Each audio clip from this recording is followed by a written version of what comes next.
One thing to remember about the French and Indian War is that this specific question, these two European countries competed for wealth and land in North America, and the answer is Britain and France. They were competing with each other for land, not only in Europe, but also in North America. These were the two nations, the two countries that were at war. So even though it's called the French and Indian War, you need to know that Britain and France were the ones that were at war with each other. Now, it's called the French and Indian War because France had the Indians on their side, and Britain had the 13 colonies on their side. So the 13 colonies were part of Britain, and the Native Americans were on the France side when they were with the war.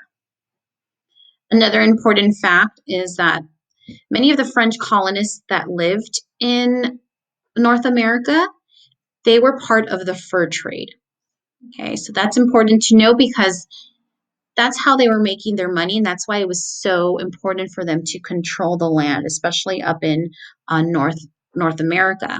And that's what they were fighting for. They were fighting for the right to continue their fur trade in order to make more money. So even though the colonists, the 13 colonists or Britain, were part of the 13 colonies and they were settling there and there was more of them, the Native Americans did not trust the British. The Native Americans trusted France more. So they had this friendship with France. That's why they were fighting with the French to beat the British. They didn't want to give up more land, and they thought that the British or the 13 colonists were taking over too much of their land. Now, this question specifically, what was the population of the French and the North American around the French and Indian War?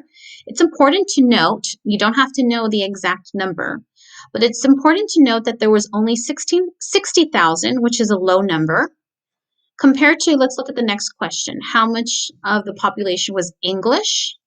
There was over 1 million English living in the 13 colonies.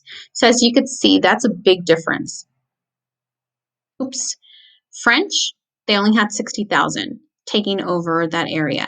However, the English, they had over a million.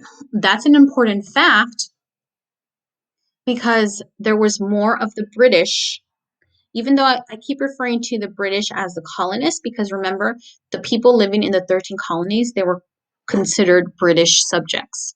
They were part of British rule. Okay, when England took control of this area, or they wanted to take control of this area, this is where the war started. So it was all because of this Ohio River Valley. This was the part of the land that both the French and the English were fighting for. Okay, so this is an important area.